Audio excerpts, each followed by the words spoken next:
In today's video, I'm going to teach you how to hide a section in Elementor. This is a great skill to have under your belt if you're looking to customize the appearance of your website across different devices. Let's dive right in and explore how you can manage the visibility of your website's sections using the Elementor editor. First off, let's make sure you have your site ready with Elementor installed and opened. Once you're in the Elementor editor, navigate to the section that you want to hide. This can be any section on your page that you're aiming to make invisible on specific devices such as desktops, tablets, or mobile phones. Elementor's interface is user-friendly, so finding and selecting the section should be a breeze. With your section selected, it's time to venture into the advanced settings. On the side panel, you'll see various options, including layout, style, and importantly, advanced. Click on the Advanced tab. It's here where the magic happens for configuring your section visibility. Under the Advanced tab, look further for the Responsive section.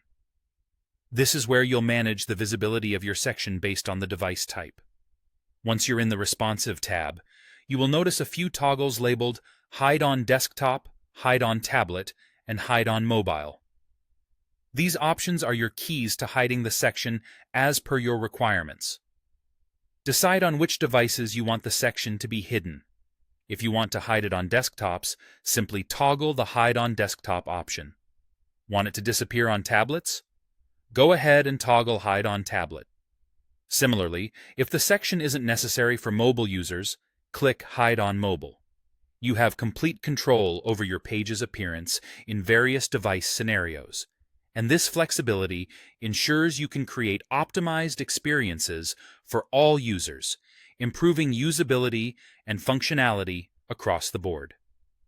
After you have adjusted these settings to fit your needs, it's essential not to forget saving your progress. So, head over to the Update or Publish button to ensure that all your changes are saved. This step finalizes the adjustments and makes sure the settings are active when visitors view your page. Mastering these simple steps can make a significant impact on how effectively you communicate your content to users, ensuring they see only what's essential based on the device they are using. This ability to hide sections is incredibly powerful when trying to provide a clean, streamlined, and relevant user experience. And there you have it, an easy way to control your content's visibility across devices using Elementor. Whether you're maintaining a professional portfolio, an online store, or a personal blog, understanding this functionality will help you better tailor your website to specific audiences. Thank you for watching, and I hope you found this guide helpful.